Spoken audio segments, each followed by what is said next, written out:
Back with you again for another. Just to talk, man. We're just here to talk. That was a fucking good one.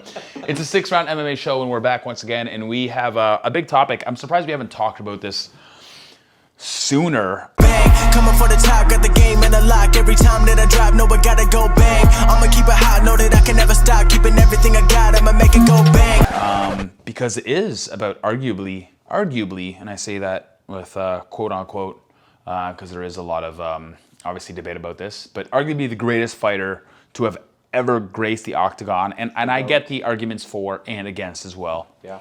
Who the fuck are we talking about? We're talking about Johnny Bones Jones. Yeah, the previous numerous light heavyweight champion and arguably undefeated light heavyweight champion. One of the longest reigning champions that the UFC has ever seen. Probably, he's been in the sport for over a decade. Yep. Some of the greatest fights you've ever seen in the octagon. Biggest grudge matches with Daniel Cormier. And I'm excited to get him back in the cage this year. But let's just talk about his trajectory and where he's going. Obviously, he's going to heavyweight, right? Yeah. But we don't know whether he's going to come back and fight for the title or should he get a warm-up fight. Well, to be honest, I think the question is first is, and this is a big question, but is he even going to fight for the UFC again? You don't think he comes back? So He's I still- do. He's still under contract. No. I think he's coming back. But the reason why he hasn't signed a fight yet at heavyweight is because he's saying that UFC's not paying him anywhere near what he should get paid. He wants to get paid his worth. And if Dana White doesn't think that he needs to be paid his worth, then there's going to be a big problem there. And Jon Jones may not risk his health to fight at heavyweight and risk his undefeated record. Not undefeated. You have that stupid one asterisk against Matt Hamill because he lost with those 12-6 elbows that he threw. Yeah. But I think that's the first question, is whether or not he actually fights in the UFC again. I think yes. Yeah, I agree with you. I think he comes back. Yeah. Because we see him training like a madman, lifting weights, bulking up to come back to heavyweight. And I definitely think we see him. I just don't know if it's earlier in the year, if a fight gets booked, or if it's maybe next year. Like I'm just unsure as to what the game plan is. And at he's making $2 million a fight, Which is nothing. You think he's worth more than that? You think McGregor is worth more than him? I think he's roughly probably being underpaid a Yeah. little bit, right? I think he's being underpaid. Like, you've been the longest reigning champion. You've taken out some of the greatest champions to ever. But okay, so here's my counter argument. He's killed his own stock. Yes, I agree. He's been out of the UFC multiple times, in court, fighting the hit and run, obviously doing performance enhancing drugs, cocaine, you name it. He has killed his stock in the UFC, and I think that's why he may be getting underpaid right now. Obviously, he's come back and he's won some fights in the past few years, fights that maybe could have gone either way. We look at the Santos fight, we look at the Reyes fight. He definitely doesn't look the same. So I don't know what his pay scale should be right now. But he's definitely being underpaid. Yeah, I don't necessarily think you should be paid 5 times the McGregor amount. Yeah. But I think when you do go up in weight to fight these guys, they could seriously implement life-lasting damage on you. You need to be paid. There has to be a premium. Yeah. There has to be a premium. He's willing to go up at heavyweight. You tell me right now. So you depleted your stock, yeah, for sure. He's undefeated in the octagon, and he's also undefeated against the police department, for sure. The guy's criminal after criminal and getting away with everything. The guy's the Pablo Escobar of the MMA world. Oh, man. Right? He's so great. Sniffing more snow than the Rocky Mountains. There's no doubt about it. But the thing is, you're telling me right now when he goes up and he signs a fight to fight a heavyweight, that won't be the biggest pay-per-view in history? Well, there should definitely be a premium. Yep. I think what he was more referring to was staying in his division at light heavyweight and being paid more. So I think now the conversation has changed to, let me see if I can take on more risk, and that should bring me more value. I still think he's probably at the tail end of his prime. Yep. Right, 32 years of age, if I'm not mistaken. So I just don't know. But let's get back to, does he need a warm up fight at heavyweight, or does he get the title shot right away? I mean, what he needs and what he should get, I believe, are two different things. Yeah, because what he needs is a warm up fight to test the waters. But what he should get, if history has shown anything, should get an immediate title fight. Look at Israel Adesanya. Barely's defended his belt at middleweight. I mean, he's a great champion, but you don't have the resume yet that Jon Jones has. Not even close. Nor do you have even the opponents that Jon Jones has faced over the years. And you get an immediate title match. So, if history has proven in itself, immediate rematch. Okay. Immediate. It's happened to McGregor. You want to talk about ruining stocks. How is it that Jon Jones has ruined his stock from doing illegal things? 100%. But Conor McGregor doesn't ruin his stock by sucker punching old men in the bar on video because they won't try his whiskey, smashing some fan's phone on camera, from doing that trolley stunt through the bus. Now, whether it was a stint or not, you ruined Michael Chiesa's fight. You've caused, this is actually a real thing, by the way, you've caused Rose Namajunas severe PTSD.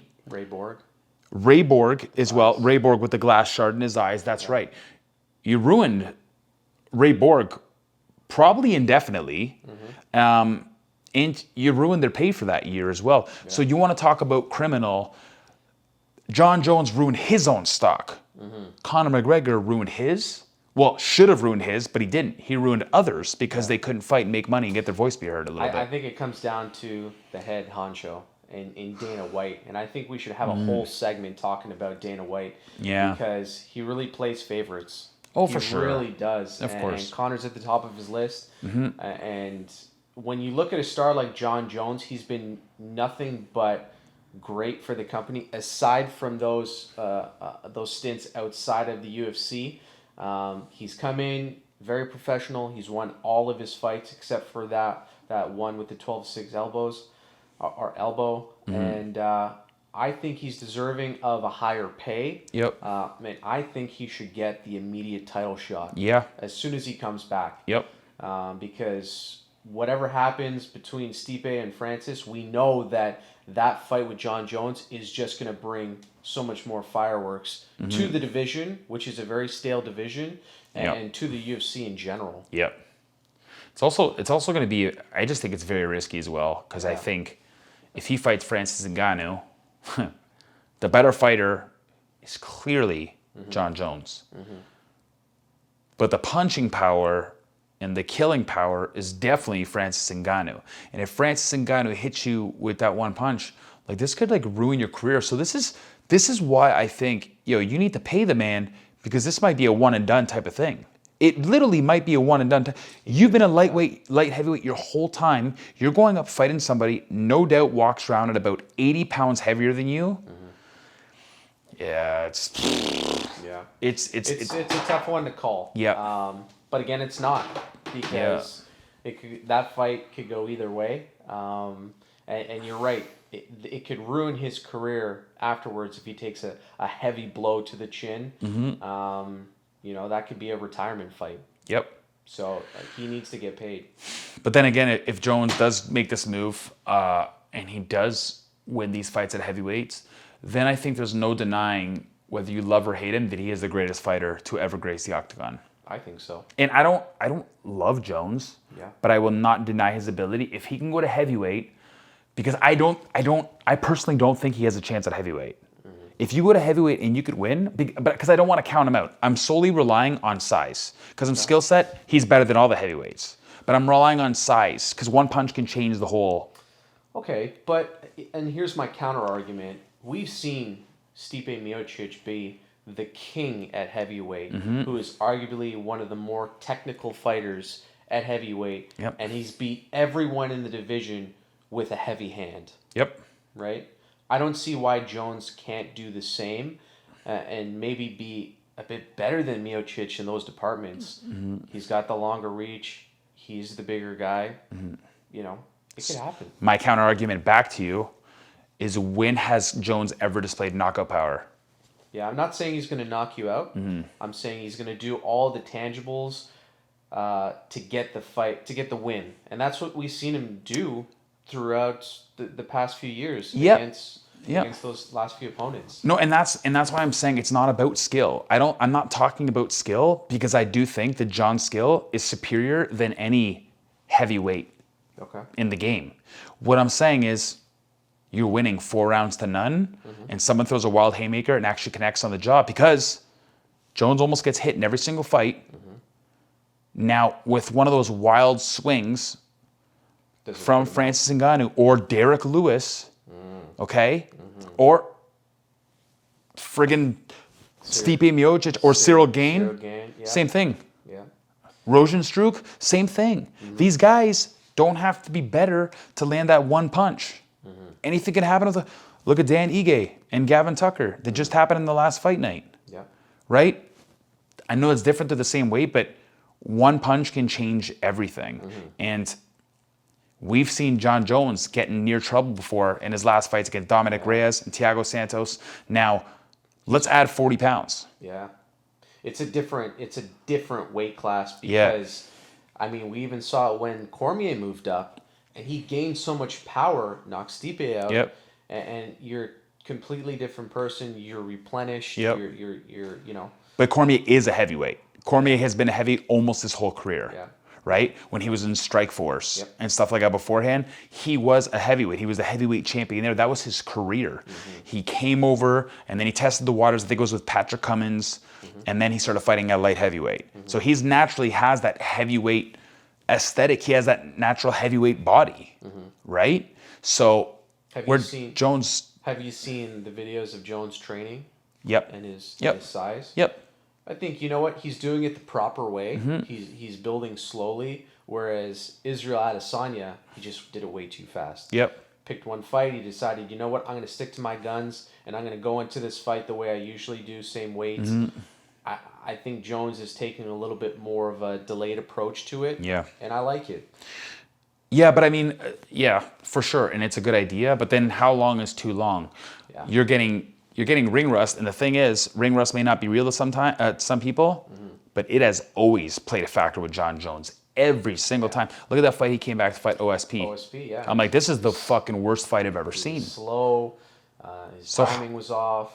So sometimes you have to rip the Band-Aid. You have to just do it. You're saying you're going to do it. You have to do it. And yes, it could be a risk to you. That's why maybe take a little bit longer, but not too much longer, because these guys are getting better. They're getting stronger. Okay, you're trying to gain all this weight, which is a good move. You have to go at heavyweight. But don't take too much time, because while you're training, these guys are also training and getting better. And it's just scary because he's gaining weight and he's got that chub because he's obviously going to heavyweight. And then we look at someone like Francis Ngannou, who's absolutely shredded at heavyweight. Well, and the thing too is he spent so much time at the championship level. Fighters and camps have probably dissected everything about him up to this point. You know, I don't know. Do we see anything new from Jon Jones in heavyweight aside from the added weight? Could be a tough fight for him. My last question is, do we see him this year, yes or no?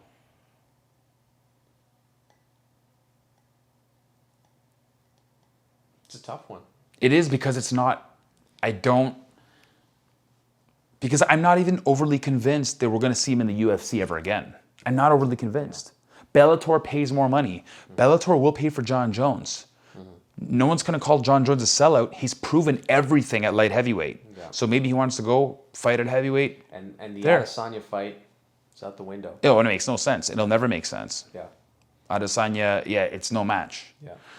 So that for me, that's the biggest question, is whether or not he's even going to land a fight in the UFC, because I do think you got to pay him more, especially if you're going to go against these big motherfuckers. But I do hope we do see him. You know what's crazy is, if, to be honest, if I was a matchmaker and Jones wasn't going to do a title fight first, I would put him in the heavyweight with a big name, but not so big name that they're in title contention. Even like, this is going to sound fucked up, but he's a great fighter. Why not put him against Andrei Arlovski? Someone who's past their prime, but still amazing physique, still amazing striking, amazing cardio, not the overly best jaw, which might play perfect for Jon Jones, and give him a big name, but almost like a setup fight. Yeah. Set up Jones to see if you can't win this fight, then you're not fighting for no belt. Yeah. But you should win this fight. I think that'd be sick. I would have loved to see maybe a Dos Santos before they cut him. Yeah. Maybe that would have been a good Been fight. good too. But you know, another good one is Alistair. Alistair. After his last fight, I can't see. Yeah. I can't see that Dana White ever doing that. Obviously, he's cut him by now. But Volkov. That could be a great fight too. That'd be And a stylistic matchup that I think Jones might thrive in. yeah. He historically Jones doesn't do good against taller guys. I know he's undefeated, but he's always struggled. Now let's make a guy 6'7". Yeah, but Yeah. it's a fight that. But you're right. You should. want Yeah. to tune in I think. for, right? Yeah. But I think I would like to see him go against like a bigger name, but maybe not yet fight for the title. We'll see. But he does deserve the immediate title shot if he wants it. But maybe to test the waters, just to see if this is for you, put against a big name that necessarily isn't doing well at heavyweight, and just make that matchup happen. Try to boost his heavyweight stock because right now he's not. But then you get into is Jones taking an easy fight just to butter himself up to get to the title shot? But that's why you put him against a strong opponent. Well, yeah. Because Andrei Arlovsky is a very strong opponent. Ex-heavyweight champ. I know he's past his prime, but he still looks phenomenal. His boxing is crisp. His cardio is still as good as ever. He has great wrestling, and he's strong. Yeah. I mean, if I was a matchmaker, maybe you guys are going to hate me below, let me know. But I think if I was struggling to make a fight happen, and I kind of wanted to test the waters with Jon Jones, I would talk to Jones about maybe doing a fight that's maybe not Arlovsky, because he's always back and forth, but someone in that mid-caliber range. Maybe the Volkov fight, maybe. Yeah. Yeah. Yeah, you definitely want to see Jones come back and it be exciting. Yep. Right? So I think putting him in there with someone who's competitive, maybe someone who's not going to knock his lights out right away when he comes in to kill his stock right away.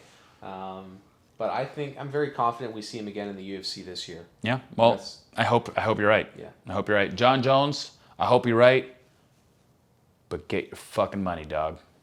Because you deserve it. But no more cocaine and like DUIs and stuff and fleeing the scene of the crime. And I don't know, you have like a long laundry list of like crimes that you've committed and defeated, by the way. So congrats, I guess. You truly are the GOAT of crime and MMA. So anything else you want to say before we wrap this up? That's it. All right, Jon Jones. You're not my favorite, but I still love you, dog. And we want to see you at heavyweight. We want to see you crush it. And I honestly think if you do win this, that you can be the greatest fighter of all time.